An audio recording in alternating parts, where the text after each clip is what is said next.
good evening, everybody. Daisy here with you tonight, and, well, we're going to have a thoughts video. This thought will be on another TV series that I happen to have on disc in front of me. It's physically right in front of me right now, and you're about to see it. Time for a little sci-fi action.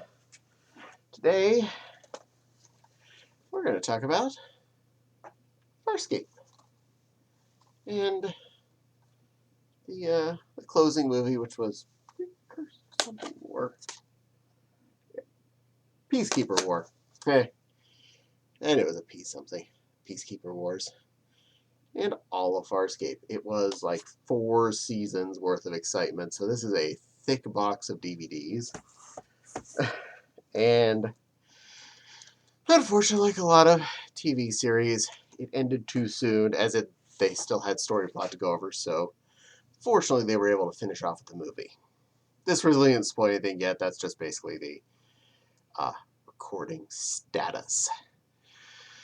But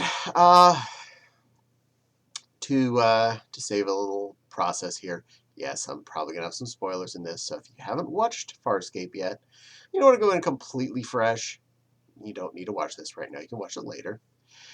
I will do my best to not spoil anything too critical. I'm not going to, say who Luke's dad is or anything like that, but I think we all know who that was. But that's an entirely different set of movies and things. Also, that was spoiled back in like the early 80s, so can't blame me for that one. So, Farscape. This TV series was one I didn't get to see when it originally started to come out because I didn't get that channel. I got to see it after it actually had all happened, which is kind of good because then I didn't have to wait for the next episode every week. I actually could binge watch it all the way through, which, well, to be honest, now's a good way to do it, so do it to it. Find a copy and go all the way through and don't have to worry about waiting week to week for the next 1 hour-ish tidbit. But what was really cool about this series,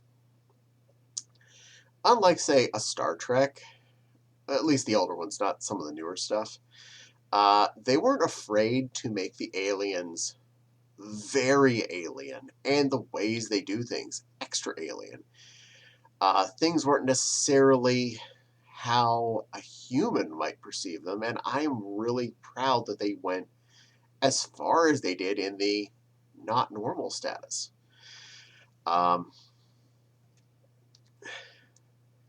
The basic start premise was a little weak.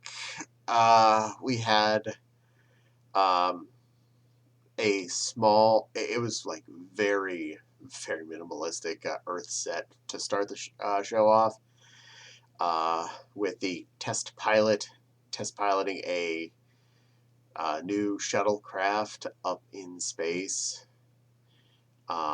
with a hyperdrive or something, and he gets lost in a wormhole. But the amount of not people that was part of ground control and whatnot really made you go, well, wait, where's everybody down there on the Earth? What did only 3 people care that this guy was going up in space? As this just seems way too few. We should have rocketed up into space with a satellite dish in it, no people in it. You got thousands upon thousands of people at the gates, let alone all the people online watching it. You had 3 people in mission control, and that was it. That's the only really bit of complaint I think I'd have about most of this series. That and it ending when it did, because it could have been more seasons and filled in. But we'll get to that part. And then this shuttlecraft ends up in some other quadrant of space where it wasn't expecting to be, in the middle of what was effectively a prison break. The main ship that the show is based in was a prison, a living starship that was a prison transport. And the prisoners are trying to fly away in the ship as the prison holders were trying to attack the ship and take it back.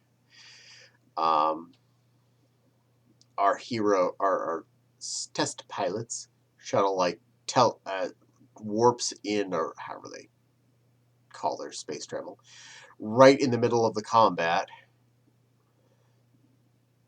He bumps into one of the ships that's out there, and it blows up.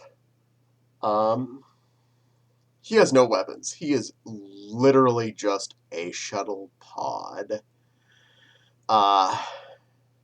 And he ends up getting taken inside of Moya, the living spaceship, and taken away.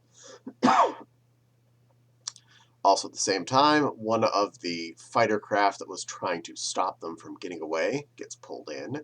So we have one of these peacekeeper peoples, one human, who looks a lot like peacekeeper peoples, because they're not really the same genetically, but they're like, look same-ish. They look like humans. Everyone else, though, not quite looking like humans. The pilot of the ship, which is actually merged with the ship, who's not part of the prisoners, he's just this weird crab-like creature that they use to bond with the living starships, is stuck in the middle of the ship for all of his life from the point he joins with her, and they're just kind of one.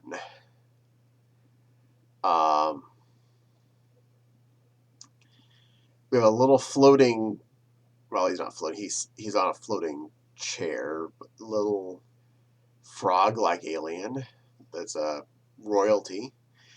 We have a big muscular male alien, and we have a thin, barely dressed blue lady alien. This is the starting crew. Things change throughout the series. Interestingly, they don't pilot a ship the same way that you would have piloted, say, human-based craft. It's a living creature, so you basically are asking it to do things. Pilot himself actually presses buttons and uses controls to help direct her where we need to go. But the actual crew does not do that. So you don't have somebody sitting at the helm at the front of the Enterprise pressing the button to make the starship go warp. Now you call down to Pilot, tell Pilot what you want to happen. He makes the ship do things, which is interesting. Oh my, sorry about that. So we have a lot going on. Lots of different aliens, interacting with them in their fashions, not...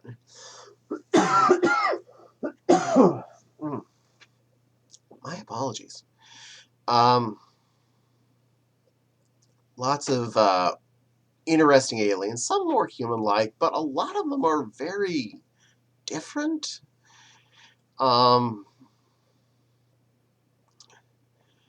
We have a lot of interaction and learning differences from the human's perspective to all of these other functions, all the ways people interact with each other, which can make it a lot more fun, a lot better ride for the viewer. My goodness, I must need water. I don't have water with a straw. We're gonna have muscle on. So the peacekeepers who used to have these guys as prisoners spend the entire series effectively chasing them. They are very systematic, very organized, very Imperial-esque as far as like Star Wars-y. A lot of the damage and stuff that happens is more visible. It's not so much like Star Trek shields get damaged, more Star Wars missiles hit things and there are holes in things. So that's a good plus for me. I prefer a sci-fi where you get more consequences as opposed to, oh no, the shields are down to 30%. They're down to 20%, 10%. Nothing looks different. We're shouting about numbers. Yeah. So that I liked. And the living ship made a very interesting character throughout the whole show. At some point, it gives birth to a warship, which is something they're not supposed to do. And at one point, the initial commander of the Peacekeepers, breaks away and becomes part of their crew, and actually takes captainhood of the child ship, and they really bond, apparently. It's a great ride. The continuing boss, Scorpio, I think his name was really, really scary. He was super creepy. Had this he had to have a cooling suit on him, which looked like a BDSM outfit. Which, to be honest, the way he looked, his kind of scary features plus the BDSM outfit, he was wicked scary as a bad guy, and I loved it. He was amazing. He was half Peacekeeper and half this alien race. I can't remember their name, but they were also really scary and really powerful and very much not human looking. Humanoid, but very different, not just like putting head ridges or pointy ears or something on them. They were very much a puppeted facial character. And that's a good point here I didn't bring up yet. This show was not made by just a regular sci-fi crew. The characters were all Jim Henson facility puppets. So you had a lot of humanoid things that were mostly human, but a lot of the prosthetics were based on stuff that group would create. The non-person based aliens were all puppets made by the Jim Henson company. So if you've watched other things that they've done that were not the Muppets, like Labyrinth or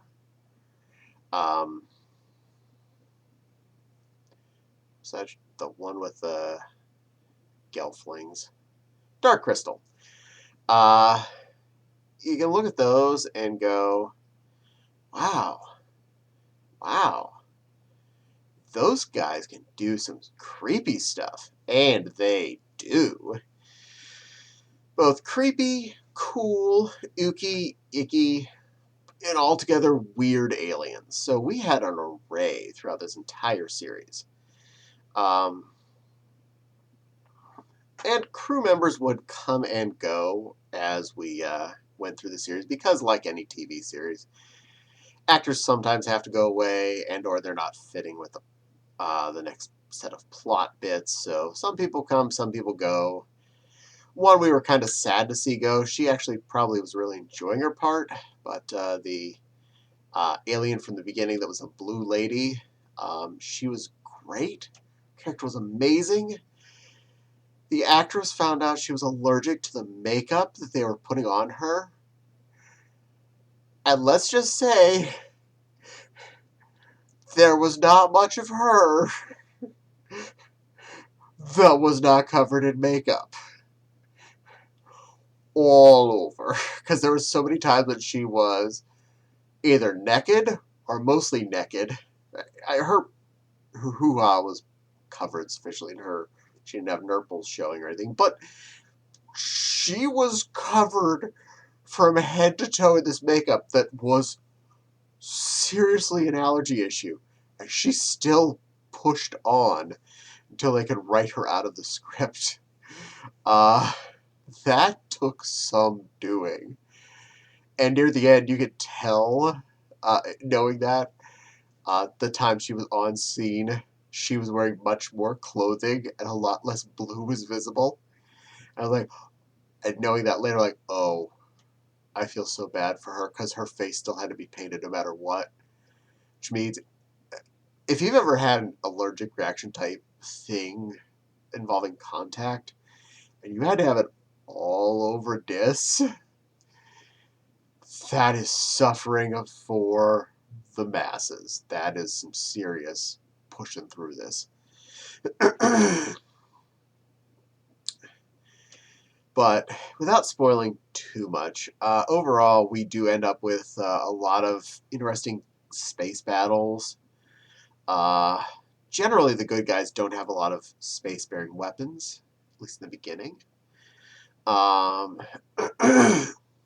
Generally, their tactic is run away because, well, they're effectively escaped criminals. They're not really criminals per se, more or less they were arrested for descending against the peacekeepers who were invading their areas. It's a long story. And you have to watch the whole thing to enjoy that. And yeah, it was a fun ride.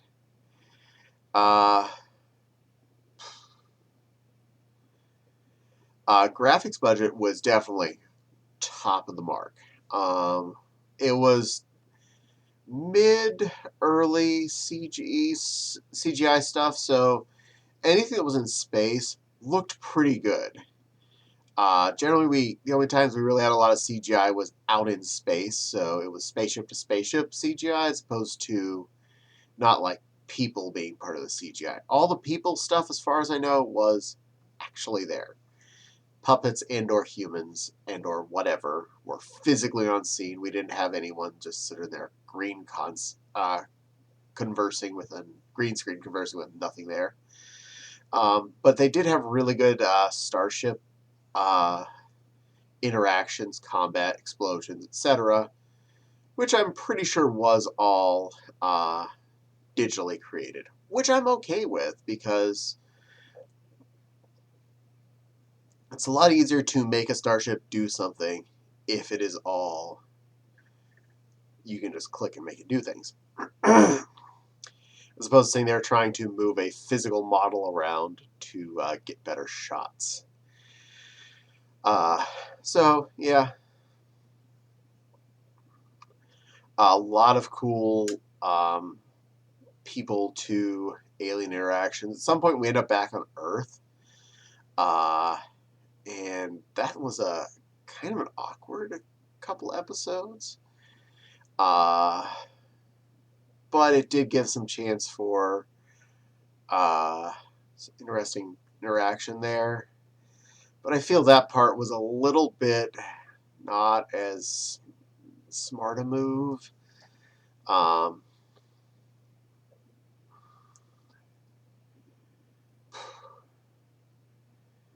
And the end of the fourth season, it was still going on. Effectively, there should have been more. But thankfully, we did end up with the Peacekeeper Wars to finish this bad boy off. I apologize. It's hard to not hide stuff with pause when you're showing it to this camera. And there are a lot of words and things on this box that want to be hit with a reflection, don't they? A lot of the characters were very, very interesting. A lot of them really stick home with you. And it was sad to see it all end. Yes, I'm happy it did get an ending, but I was hoping that we could have had a fifth season or maybe a sixth one to draw a lot of this back out. But this has happened more than once with a sci-fi series thinking they were going to end or they get forced to end because of corporate decisions. I mean, Babylon 5 got kind of the shaft at season 4 and then we're told they had season 5 and they'd already blown their whole story at the end of season 4 because they thought they were going to be forced to end. This one, they thought they had more time and they were like, nope, you're done. Great. But what we got in the end was really good. I am not disappointed with any of it, really. Well, I mean, there's a couple of bits I mentioned, but that's kind of minor in the whole scheme of things. You're never going to have 100% of a perfect situation. And yes, there are an episode here and there where I was just a little bit, eh, but I was never checked out. Even on the ones I didn't like, I was never angry at it. So, yeah, if you get a chance, I'm not sure if it's on any streaming service right now, but I know it's on disc, obviously. And I know it's not very expensive, so if you're intrigued, say pick it up. It might be on Netflix. I think it was there. In any case, have a browse. I'm sure you'll find it somewhere. Uh, so, now that I'm done babbling about this show, go ahead and leave in the comments if you saw this one. Remember anything good, bad, or elsewise. Episodes you really loved, characters that were your favorites. Anything that just sparks your imagination by this one. Or if you hated it, by all means. I am not going to down on you for disliking something. Please, tell me. If you hated it, let me know in the comments why you thought it was, you know, alien trash, whatever. Whatever you feel like. Let me know. I always do appreciate different opinions on stuff like this because, well, I can't just say I need everyone to praise what I like. I want to hear what you actually think. So, that's that. Um, so, thank you for spending some time with this Bun Bun. Please don't forget to like and subscribe. Leave a comment, too, with what you felt about the show if you saw it or didn't see it. And hit that little dingly bell for the little dingly bell. Let you know when I post new videos. Who knows? Could be a Daisy video. You love Daisy videos. Daisy loves making videos for you. And my Patreon link is in the description box below, if you're so inclined. I appreciate every penny given. It does help support the channel and help support me make you better videos. But for now, this little Bun Bun's going to hop off, so I hope every Bun Bun's having a good day out there, and I look forward to seeing you all on a future video. For now, take care, be good buns, stay pink and fluffy, and I'll see you soon.